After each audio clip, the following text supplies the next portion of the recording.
Il est 12h45, mesdames et messieurs, bonjour. Voici les titres de ce journal. L'entrepreneuriat et le leadership, ce couple de management reste une porte de sortie du chômage. Mais quels sont les secrets d'un bon entrepreneur? Quelques-uns vous seront dévoilés dans cette édition. Les femmes sourdes du Bénin disent non à la surdité comme handicap à leur épanouissement. Face aux réalités auxquelles elles sont confrontées, elles se sont mobilisées en association pour défendre leurs droits. Et enfin, nous parlerons du respect des droits de l'homme, souvent foulés aux pieds. Comment prendre conscience de la fragilité des personnes vulnérables et voler à leur secours? Un expert de la question nous en entretiendra.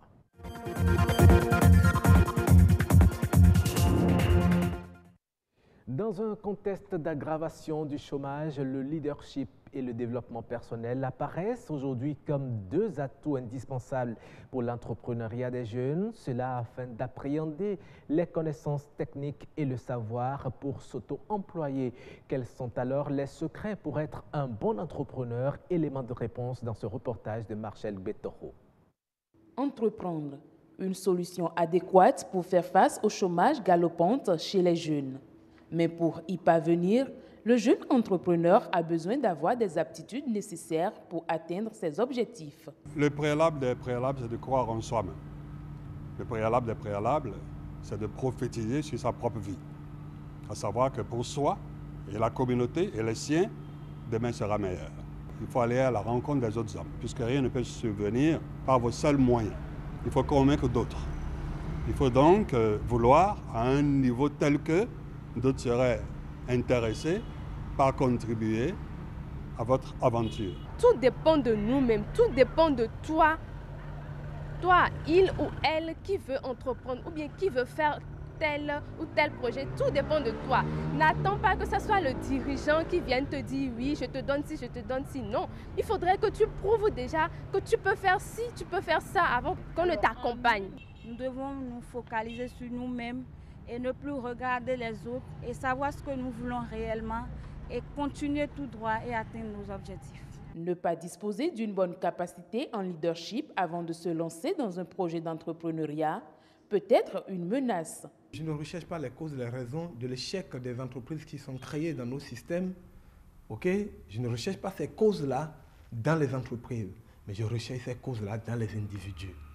Pour que vous créiez une entreprise alors qui prospère dans le temps, vous devez avoir une vision noble. Vous devez avoir un rêve. Vous devez avoir des objectifs. Vous devez être frustré par quelque chose qui, tant que vous ne l'auriez pas réglé, vous ne pourrez pas dormir, vous ne pourrez pas manger. Nous manquons d'ambition, nous manquons de rêve. Nous n'avons pas de choses qui sont des choses passionnées pour nous et qui nous conduisent à agir vaille que vaille. La jeunesse d'aujourd'hui ne veut plus d'objectifs. Il veut s'auto-grandir. Il veut grandir aujourd'hui à demain. Je vais avoir ceci, je vais avoir cela. Comment l'avoir, cela ne les intéresse plus. Former des jeunes béninois sur le leadership et le développement personnel, plus qu'une nécessité.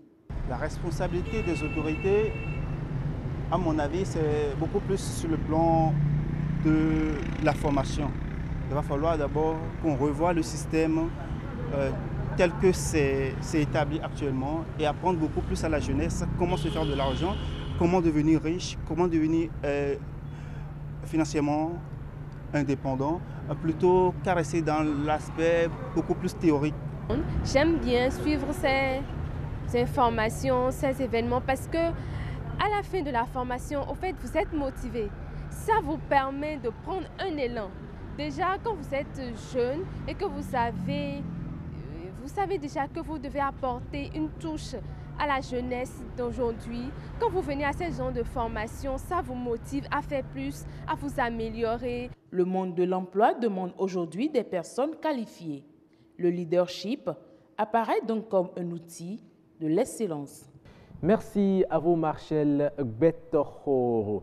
Réunis à l'occasion d'un forum d'affaires Tunisie-Libye organisé par le Tunisia Africa Business Council, les hommes d'affaires tunisiens se préparent à la reconquête du marché libyen alors que les exportations à destination de ce pays ont été divisées par 3 entre 2009 et 2017. En toile de fond, plusieurs facteurs qui empêchent la reprise des échanges économiques.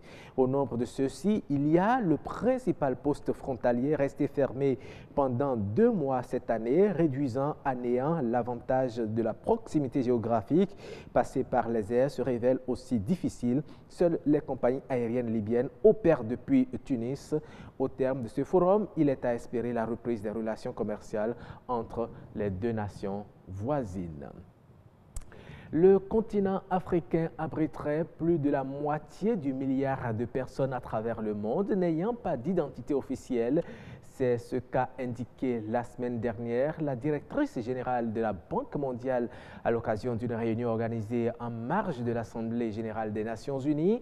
D'après les données de l'institution, environ 494 millions d'individus ressortissants de l'Afrique subsaharienne seraient sans preuve d'identité officielle. Pour résorber le phénomène, la Banque mondiale a annoncé qu'il faudrait mobiliser 6 milliards de dollars pour mettre en œuvre plusieurs initiatives visant à mener de larges campagnes d'identification numérique et d'enregistrement des faits d'état civil à l'échelle du continent. Et on en parle à présent on parle de la surdité. La surdité, vous savez, c'est un type de handicap de perception. Ceux qui en sont atteints sont malheureusement considérés comme des personnes anormales, alors qu'elles sont toutes aussi normales que vous et nous, à la différence de la parole qui est remplacée par le langage des signes. Pour leur épanouissement, les femmes sourdes du Bénin se sont mobilisées au sein d'une association. Louis Koudobo et Marianne Bossemende ont passé une journée avec elle. Suivons le reportage.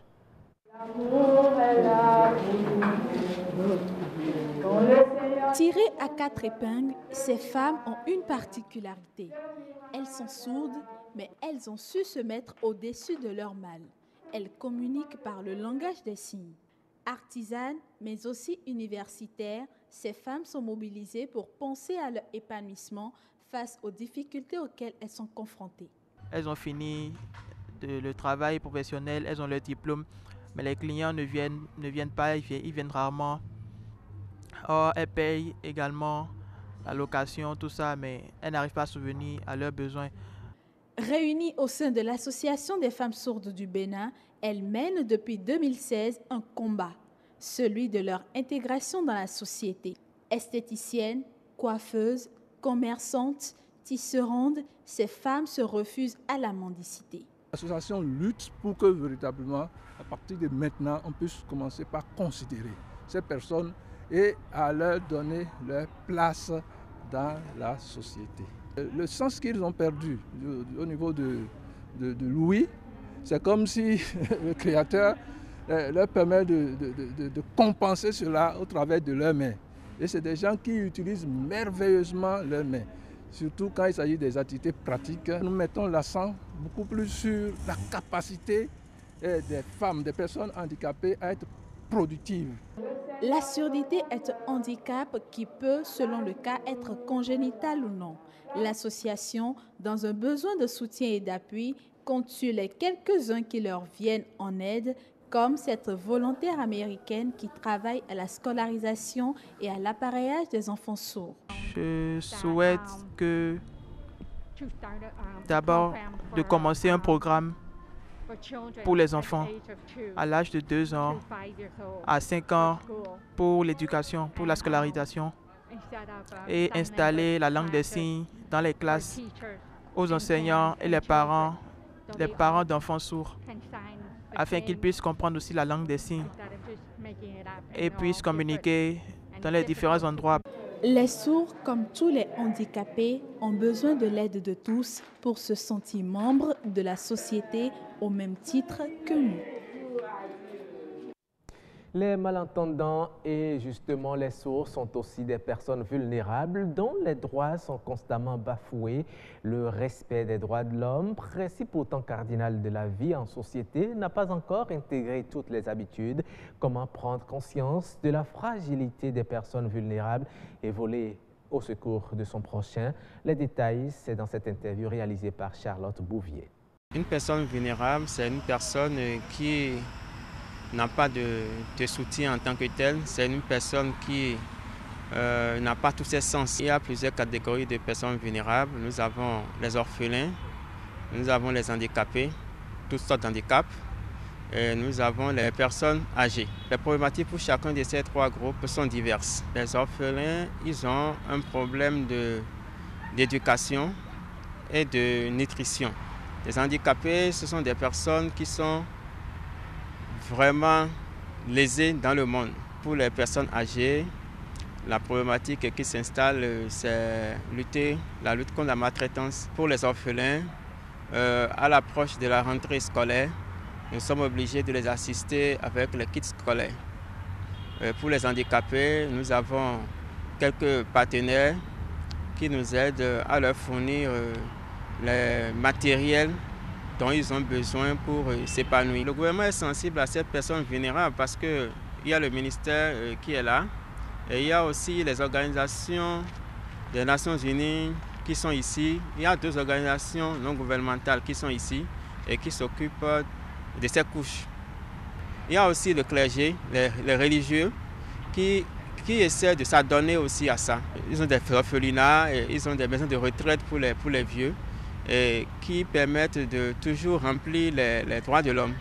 Et on finit cette édition par quelques brèves. À l'horizon 2030, la consommation d'engrais du continent africain pourrait se chiffrer à 13,6 millions de tonnes contre 7,6 millions actuellement. C'est ce que prédit un cabinet conseil spécialisé dans les mines, les engrais et les métaux. D'après ce cabinet, l'Afrique de l'Ouest pourrait ainsi voir sa consommation d'engrais plus que doubler, passant de 1,9 million à 4,6 millions de tonnes d'ici 2030.